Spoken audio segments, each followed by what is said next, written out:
আমাদের আজকের গল্পের রকি যে মেয়েটিকে ভালোবাসে সেই মেয়েটির পরিবার সমাজের খুবই উচ্চ স্তরের। অন্যদিকে রকির পরিবার গরিব বলে তাদেরকে সমাজের খুবই নিম্ন স্তরে ধরা হতো। জাতপাতের এই বিশাল বড় ব্যবধানের মাঝেও তারা একে অপরকে ভালোবেসেছে। যেখানে তাদের সমাজ, তাদের পরিবার তাদের বিরুদ্ধে, এত বাধা পেরিয়ে তারা কি আদৌ এক হতে পারবে, নাকি পরিবার বা সমাজের কারণেই মাঝে রাস্তায় ছেড়ে যেতে হবে তাদের প্রিয় মানুষটির হাত? আজকে আমি এমন একটি মুভি এক্সপ্লেন করব যা তোমাকে সমাজের কঠিন বাস্তবতার মুখোমুখি হতে শেখাবে।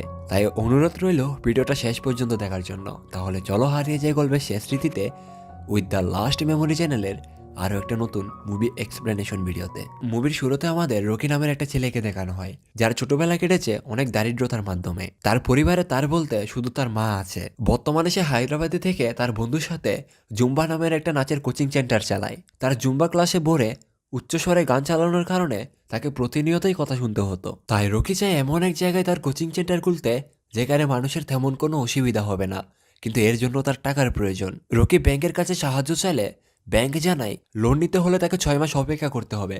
তার উপর তাদেরকে 50,000 টাকার বেশি লোন দিবে না। তারা যখন অনেক রিকোয়েস্ট করে বলে, তখন সেই ব্যাংক কর্মকর্তা জানায় তারা যদি তাদের জমি বা বাড়ির বন্ধক রাখে তাহলে তারা যত টাকার প্রয়োজন তত টাকাই লোন নিতে পারবে। একদিন তারা তাদের এলাকায় কাজ করছিল, সে সময় সানি নামের একটা ছেলে এসে রকির কাছে রিকোয়েস্ট করে বলে যে তাকে যেন জুম্বা সেন্টারে একটা কাজ দেওয়া হয়, বিনিময়ে তার স্যালারির প্রয়োজন নেই। তখন রকি বলে, আমাকে দেখে কি তোমার বোকা মনে হয়?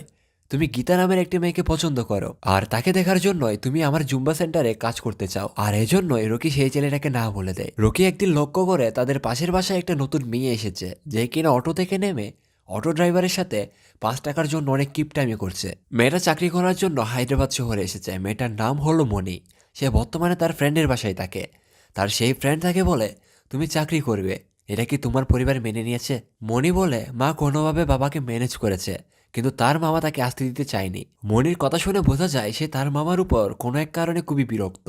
আগামীকাল তার একটা চাকরির এক্সাম আছে, আর সেখানকার সকল প্রশ্নের উত্তর আগে থেকেই সে অফিসে জব করা তার এক ফ্রেন্ড তাকে দিয়ে দিয়েছে। তাই পরদিন এক্সামে সবকিছু ঠিকঠাকই উত্তর দেয়, আর তাই সে সবচেয়ে বেশি নাম্বার পেয়েছে। তাই ইন্টারভিউতে তাকে যখন নতুন একটা প্রশ্ন দেওয়া হয় তখন সে ভয়ে অজ্ঞান হয়ে যায়। তাই এবার তার চাকরিটা হয়নি। যাই হোক, সে বাসার সামনে এসে দেখতে পায় তার মামা তার সাথে দেখা করার জন্য শহরে চলে এসেছে। কিন্তু মনি তার মামার সাথে দেখা করতে চায় না, তাই সে খুব কৌশলে রকিদের বাসায় গিয়ে পৌঁছায়। অন্যদিকে রকি তাকে দেখে মনে করে সে হয়তোবা তার জুম্বা ক্লাসে ভর্তি হতে এসেছে। তাই রকি ও মনিকে তাদের বিভিন্ন রকমের অফার দিতে থাকে। তাই মনি বিরক্ত হয়ে এক পর্যায়ে একটা পার্কে গিয়ে বসে। কিছু সময় পর সেখানে একটা ছেলে এসে তাকে ডিস্টার্ব করতে থাকে, আর তখন রকি এসে সেই ছেলেটাকে তাড়িয়ে দেয়। এখানে এসেও রকি তাকে তার জুম্বা ক্লাসে ভর্তি হতে বলে। তখন মোনা জানায় সে টাকা নিয়ে খুবই সমস্যার মধ্যে আছে, তার টাকা প্রয়োজন, আর এই মুহূর্তে তার একটা চাকরি প্রয়োজন। তখন রকি বলে, তুমি যদি আমার জুম্বা ক্লাসের হয়ে জুম্বা ক্লাসের প্যাম্পলেটগুলো মানুষের মাঝে বিলি করে দিতে পারো, তবে আমি তোমাকে প্রতিটা টেমপ্লেটের জন্য 5 টাকা করে দেব। কিন্তু এই কথা শুনে মনি রেগে যায়। মনি বলে, তোমার মাথা ঠিক আছে? আমি বিটেক পর্যন্ত পড়ালেখা করে এখানে তোমার প্যাম্পলেট বিলি করব? আর তার উপর একটু বাপ নিয়ে বলে, আমার গ্রামে 25 একরের জমি আছে, আর আমি এখানে এসে ট্যাবলেট বিলি করব, তাই না? রাতের বেলা মনি তার ফ্যামিলির সাথে কথা বলে। মনির বাবা সারাদিন ড্রিঙ্কস করা ছাড়া আর তেমন কিছুই করে না। আর সোজাভাবে এক কথায় বলতে গেলে তাদের পরিবারটা তার মামাই চালায়। কিন্তু মনা চায় না তার মামার সাহায্যে তার ফ্যামিলি চলুক, তাই সে রোজগার করার সিদ্ধান্ত নিয়েছে। কিন্তু এবারও তার চাকরিটা হলো না। তখন তার সেই ফ্রেন্ডটা তাকে বলে, তুমি চাইলেই বলির সাথে কথা বলে দেখতে পারো। যে ছেলেটা স্কুল লাইফে তোমাকে অনেক পছন্দ করতো, বর্তমানে সে খুবই ভালো একটা পজিশনে আছে, সে অবশ্যই তোমাকে সাহায্য করবে। পরদিন মনি রকিকে গিয়ে জানায় সে প্যাম্পলেট বিলি করবে। তখন রকি বলে, তুমি বিটেক পর্যন্ত পড়ালেখা করেছো, তোমার গ্রামে 25 একরের জমি আছে, তোমার দ্বারা প্যাম্পলেট বিলি করা হবে না। যাই হোক, এক পর্যায়ে মনি হতাশ হয়ে সেখান থেকে চলে যায়। তখন রকি তাকে কিছু প্যাম্পলেট দিয়ে আসে, আর তার সাথে কিছু টাকাও দেয়। যাই হোক, পরদিন মনি তার স্কুল লাইফের সেই ফ্রেন্ডের সাথে দেখা করে, কিন্তু বলিও তাকে তেমন একটা সাহায্য করতে পারে না। তবে তার বন্ধুর একটা অফিস আছে যেখানে মনিকে ডেটা এন্ট্রির কাজ করতে হবে, তবে বিনিময়ে সে 5,000 টাকার বেশি বেতন পাবে না। মন খারাপ করে বাসায় ফেরার পথে হঠাৎই রাস্তায় বৃষ্টি নামে।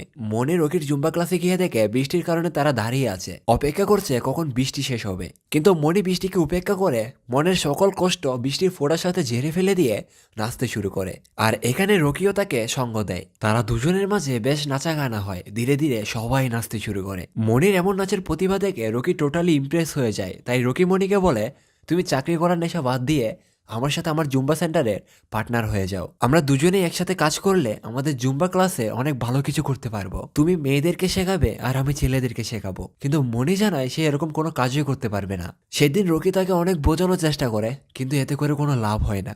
সেদিন আবারও সানি নামে সেই ছেলেটা রকিকে বলে, আমি আর গীতা দুজনকে 2 বছর ধরে ভালোবাসি, কিন্তু তার পরিবার খুবই ভয়ঙ্কর। তারা যদি জানতে পারে তাহলে তারা আমাকে মেরে ফেলবে। তখন রকি তাকে বোঝানোর চেষ্টা করে মেয়েটা খুবই বড়লোক পরিবারের মেয়ে। ওরা কোথায় আর আমরা কোথায়? তুমি আমার কথা বোঝার চেষ্টা করো। আমাদের খাওয়ার টাকা নেই, ব্যাংক থেকে লোন দেয় না, 2 মাস ধরে বাসা ভাড়া দিতে পারছি না। আর এমন একজন হতদরিদ্রের সাথে তার পরিবার তাকে কখনোই বিয়ে দিবে না। তখন সানি জানায় সে কোনো ঝামেলায় পড়তে চায় না, কিন্তু সে কি করবে?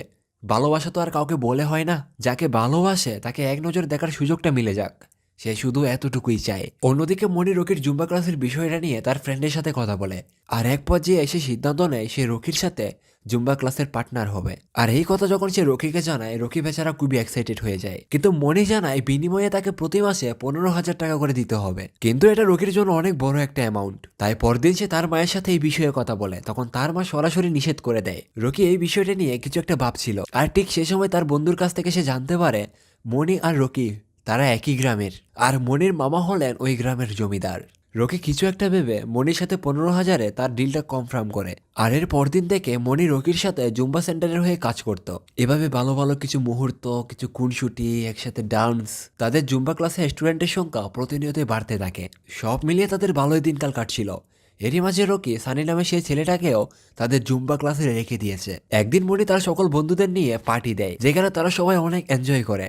বলি রকির কাছে তার জুম্বা ক্লাসের ব্যাপারে জানতে চাইলে রকি জানায় সে কিছুদিনের মধ্যে তার জুম্বা ক্লাসের জন্য অনেক বড় একটা অ্যামাউন্ট ইনভেস্ট করবে। তখন বলি রকিকে বোঝানোর চেষ্টা করে যে মনির ফ্যামিলি জানে না মনি এখানে জুম্বা ক্লাসের হয়ে ডান্স শেখায়, আর তারা যদি জানতে পারে তাহলে তারা মনিকে এখানে 1 সেকেন্ডের জন্য রাখবে না। মনি অনেক ধনী পরিবারের মেয়ে। অন্যদিকে রকি তার সাথে এত বড় একটা ইনভেস্টমেন্টের সিদ্ধান্ত নিয়েছে।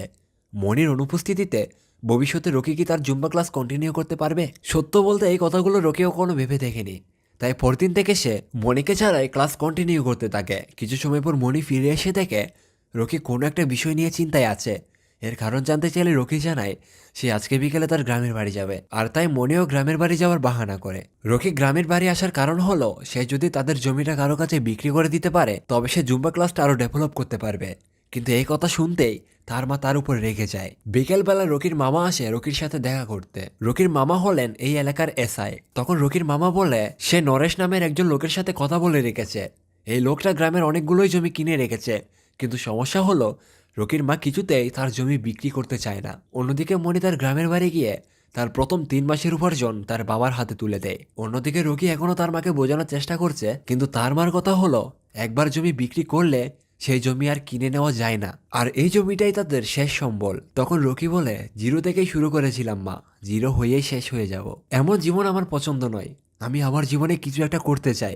রকির অনেক জোরাজুরিতে অবশেষে তার মা রাজি হয়। রকি পরদিন নরেশ নামের সেই লোকটার সাথে দেখা করে, আর এই নরেশ হলো মনির মামা। রকি জানায় তার জমির জন্য তাকে 10 লক্ষ টাকা দিতে হবে, কিন্তু নরেশ 5 লক্ষ টাকার বেশি দিবে না। আর এতে রকি রাজি না হলে নরেশ তাকে অনেক অপমান করে এখান থেকে তাড়িয়ে দেয়। অন্যদিকে মনি ভিতর থেকে পুরো ঘটনাটাই দেখেছে। মনি বিষয়টা সম্পর্কে জানার জন্য রকিকে অনেকবার কল করে, কিন্তু রকি কল রিসিভ না করায় মনি সরাসরি তার বাড়িতে চলে যায়। রকির বাড়িতে এসে সে জানতে পারে তার জুম্বা ক্লাসের জন্য তাদের জমিটা বিক্রি করে দিতে চায়। মনি বুঝতে পারে রকির এখন টাকার প্রয়োজন, কিন্তু তার কাছেও বর্তমানে তেমন কোনো টাকা পয়সা নেই। তাই সে তার মামার কাছে 1 লক্ষ টাকা চাইলে তার মামা তাকে তার বাবাকে নিয়ে উল্টাপাল্টা অনেকগুলো কথাই শুনিয়ে দেয়। আর এসব সহ্য করতে না পেরে মনি সেখানেই অসুস্থ হয়ে পড়ে। মনি সিদ্ধান্ত নেয় সে আবারও শহরে ফিরে যাবে, তাই সে শহরের উদ্দেশ্যে রওনা দেয়। কিছু সময় পর বাসটা একটা স্টেশনে এসে দাঁড়ায়, আর সেখানে রকির সাথে তার দেখা হয়। তখন মনি রকিকে বলে আমি আমাদের জুম্বা ক্লাসের জন্য মামার কাছে 1 লক্ষ টাকা চেয়েছিলাম, ভেবেছিলাম সে হয়তো আমাকে টাকা দিয়ে দেবে, কিন্তু সে আমাকে টাকা দেয়নি।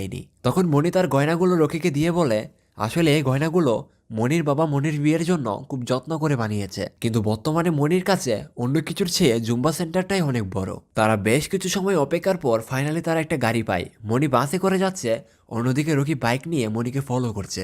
একদিন মনিদের এক আত্মীয় মনির মামা নরেশকে গিয়ে জানায় সে নাকি রাত 10:30টার দিকে মনিকে একটা হোটেলে দেখেছে। আর এই কথা শুনে নরেশ মনির মাকে নানাভাবে কথা শোনাতে থাকে।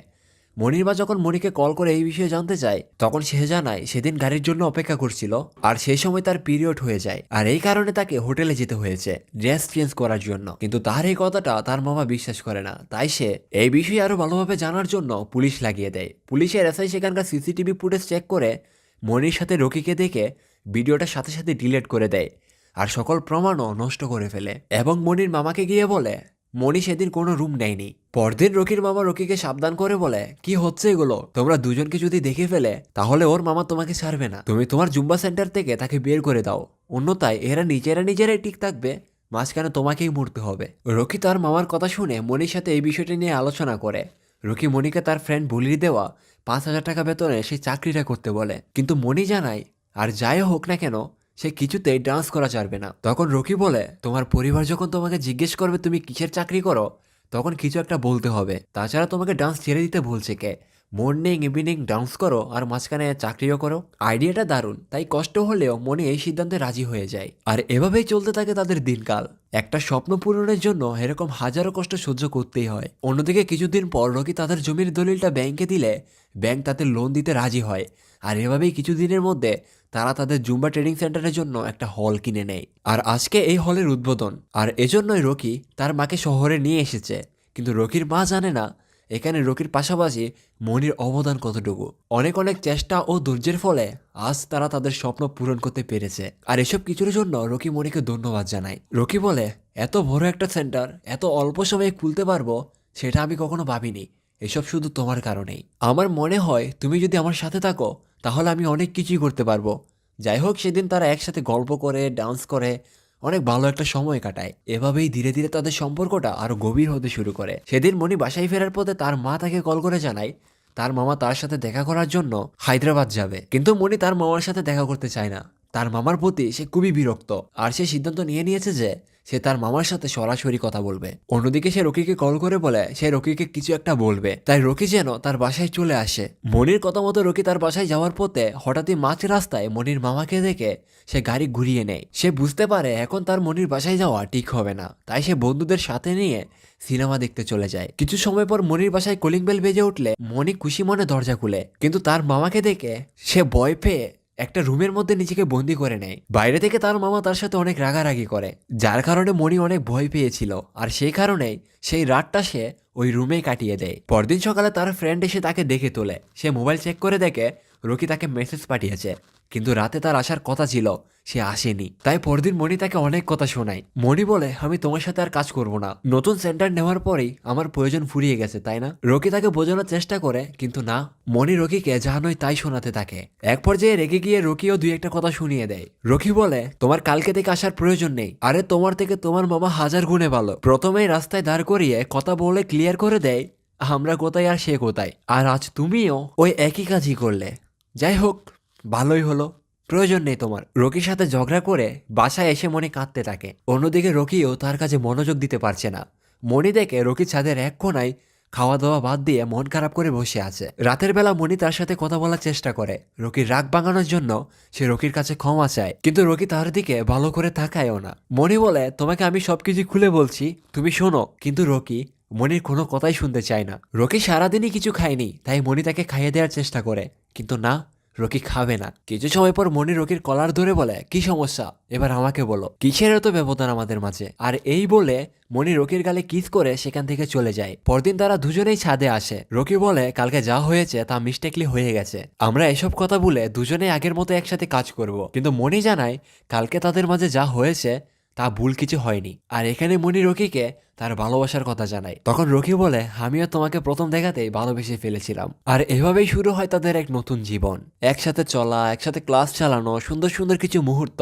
আর এভাবেই তাদের বেশ কিছুদিন কেটে যায়। একদিন সানি নামে সেই ছেলেটা রকিকে জানায় তার গার্লফ্রেন্ড নাকি সিঙ্গাপুরে চলে যাবে, কিন্তু সে যাওয়ার আগে সানির সাথে দেখা করতে চায়। রকি তাকে আটকানোর অনেক চেষ্টা করে, কিন্তু সে একাই চলে যায়। হঠাৎই মাঝরাতে পুলিশ স্টেশন থেকে রকির কাছে একটা কল আসে। ওই পাশ থেকে পুলিশ জানায় হাইওয়ে রোডে সানি অ্যাক্সিডেন্ট করেছে আর তাকে হাসপাতালে নিয়ে যাওয়া হচ্ছে। পরদিন সকালে সানির বাবা মা বোন কান্নাকাটি শুরু করে দেয়।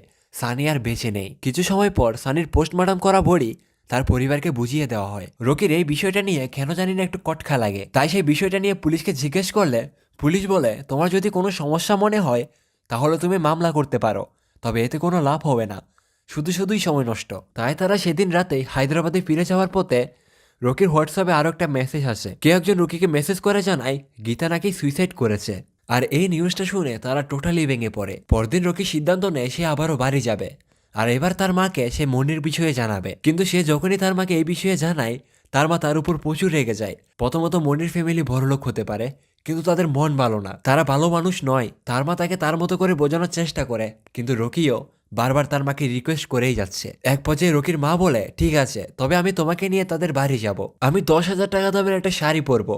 যাওয়ার পর তারা যদি আমাদের সাথে ভালোভাবে কথা বলে, তবে আমি সেই মেয়েটার সাথে তোমার বিয়ে দেব, অন্যথায় সেই মেয়েটাকে তোমার ভুলে যেতে হবে। তার মায়ের কথা মতো তারা পরদিন মনিদের বাড়িতে যায়। মনির বাবা মা তাদের সাথে ভালো করে কথা তো দূরের কথা, তাদের বসতে পর্যন্ত বলে না। অন্যদিকে মনির মা মনির মামার কিছু শার্ট এনে রকিকে দিয়ে বলে, এই শার্টগুলো আমার ভাই মাত্র একবার ব্যবহার করেছে, তোমার গায়ে খুবই ভালোভাবে ফিটিং হবে, তুমি চাইলে এই শার্টগুলো নিয়ে যেতে পারো। মনির মায়ের এই বিষয়টা রকিকে অনেক হার্ট করে, তার আত্মসম্মানে লাগে। তাই সে তার মাকে নিয়ে সেখান থেকে চলে যায়। রকির মা মনিকে মানবে না। এই কথাটা যখন সে মনিকে জানায়, তখন মনি বলে, তুমি কি আমাকে ছেড়ে চলে যাবে? রকি বলে, আরে পাগল, এসব কি বলছো? আমি মরতে রাজি আছি, কিন্তু কখনোই তোমাকে ছাড়বো না। এখানে কারো পরিবারই কাউকে মেনে নেবে না, তাই তারা সিদ্ধান্ত নেয় তারা পালিয়ে গিয়ে বিয়ে করবে। কিন্তু পালিয়ে বিয়ে করলেও মনির মামা তাদেরকে খুঁজে বের করবে। তাই পরদিন রকি তার মামাকেও সাথে নিয়ে একটা প্ল্যান করে। মনি 6 মাসের জন্য তাদের বাড়িতে ফিরে যাবে, আর 6 মাস পর একদিন একটা সুইসাইড নোট লিখে বাড়ি থেকে পালিয়ে আসবে। অন্যদিকে রকির মামা একটা ব্রিজে গিয়ে মনির ব্যবহৃত ওড়না, নপুর এসব ব্রিজের নিচে রেখে আসবে, যাতে করে সবাইকে বিশ্বাস করাতে পারে মনি আসলেই সুইসাইড করেছে। আর এরপরেই এরা বিয়ে করে সেটেল হয়ে যেতে পারবে। তখন রকির সিদ্ধান্ত নেয় এই 6 মাস যেহেতু একজন আরেকজনের থেকে দূরে থাকবে, তাই সে দুবাই চলে যাবে এবং বিয়ের পরেও মনিকে তার সাথে দুবাই নিয়ে যাবে। আর তার জন্য তাদের নাম পরিবর্তন করে আলাদাভাবে পাসপোর্ট তৈরি করতে হবে। এর পরদিন থেকে শুরু হয় তাদের নতুন নামে পাসপোর্ট বানানোর কাজ।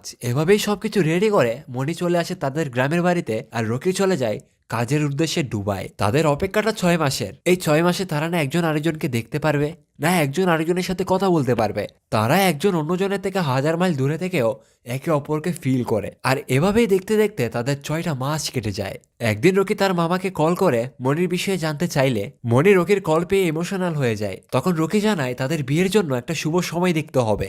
কিন্তু মনি বলে কিছুদিন পর তার মামাতো বোনের বিয়ে, এই বিয়েটা হয়ে যাক, এরপরই তারা প্ল্যান মতো পালিয়ে যাবে। এভাবেই দেখতে দেখতে তার মামাতো বোনের বিয়ে হয়ে যায়, আর তাদের বিয়ের তারিখও ঘনিয়ে আসে। রকিও তাদের বিয়ের জন্য যা যা প্রয়োজন সবকিছুই নিয়ে রেজিস্ট্রি অফিসে মনির জন্য অপেক্ষা করছে। অন্যদিকে রকির মামা সেই ব্রিজের উপর মনির জন্য অপেক্ষা করছে, কিন্তু দেখতে দেখতে সময় চলে যায়, মনি আর আসেনি। বেচারা রকি হতাশ হয়ে এসে আবারও শহরে ফিরে আসে। একদিন রকির মনির সাথে আবারও দেখা হয়। মনি রকিকে দেখে তাকে জড়িয়ে ধরে কাঁদতে শুরু করে। তখন মনি বলতে শুরু করে আসলে সেদিন মনি বাড়ি থেকে পালিয়ে আসছিল, আর সে সময় সে দেখতে পায় তার মামা তার বোনকে স্কুলে ড্রপ করে দিতে যাচ্ছে। কিন্তু সে তার মামা সম্পর্কে খুব ভালো করেই জানে আসলে তার মামা খুবই জঘন্য একজন লোক। সে একমাত্র ব্যক্তি যে কিনা মনির জীবন বরবাদ করে রেখেছে। ছোটবেলা থেকেই তার মামা তাকে আদর করার বাহানায় তার শরীরের বিভিন্ন জায়গায় স্পর্শ করত। তার মামার কারণে সে ছোটবেলা থেকে ডান্স করা, খেলাধুলা করা এসব বন্ধ করে দিয়েছে। ছোটবেলায় যখন তার মা তাকে তার মামার সাথে স্কুলে পাঠাতো, তখন তার খুবই ভয় হতো। সেই ছোটবেলা থেকে যখনই সে তার মামার বাইকের শব্দ শুনতে পেত, তখন থেকে তার ভিতরে একটা ভয় কাজ করত, যেটা আজও তার পিছু ছাড়েনি। তাছাড়া তার মামা তাকে প্রতিনিয়তই ভয় দেখাতো, যার কারণে সে তার মা বাবাকেও কিছু খুলে বলতে পারেনি। আর এখন তার মামার নজর তার ছোট বোনের উপর পড়েছে। এসব শুনে রকি সিদ্ধান্ত নেয় তার কিছু একটা করা প্রয়োজন। এভাবে তো আর একটা মানুষের জীবন চলতে পারে না। তাই সে মনিকে নিয়ে মনির বাড়িতে চলে যায়। রকি মনির মাকে বলে, আপনি আজ পর্যন্ত আপনার মেয়ের সাথে কখনো কথা বলেছেন? আপনার মেয়ে কোন ছেলের সাথে কথা বলছে, কি রকম কাপড় পরছে, কোথায় যাচ্ছে, এসব আপনি অনেকবার জিজ্ঞেস করেছেন। কিন্তু আপনার মেয়ে কেন খাবার খেতে চায় না, বাকি 10টা মেয়ের সাথে খেলাধুলা কেন করে না, সবসময় ভয়ের মধ্যে থাকে, কিন্তু কেন, এটা কখনো জানতে চেয়েছেন? আঙ্কেলের কোলে বসো, মামার কোলে বসো, এসব তো আপনি অনেকবারই বলেছেন, কিন্তু ও তাদের কোলে কেন বসতে চায় না, এটা কখনো জানতে চেয়েছেন? মনির মা বুঝতে পারে বিষয়টা সিরিয়াস, তাই সে মনির সাথে পার্সোনালি কথা বলে, যেখানে মনি তার মাকে সবকিছুই খুলে বলে। আর এসব কথা শুনে তার মা টোটালি পাগল হয়ে যায় যে একটা মানুষ এতটাও খারাপ হতে পারে। অন্যদিকে এরই মাঝে মনিদের ঘরে মনির মামা চলে এসেছে। তাকে দেখে রকি রেগে গিয়ে মারতে শুরু করে। আর তখনই মনির মা মনির মামাকে একটা রুমে বন্দি করে মনিকে রকির হাতে তুলে দিয়ে বলে, তোমরা যত দ্রুতই সম্ভব এখান থেকে চলে যাও, এদিকে আমি সামলে নেব।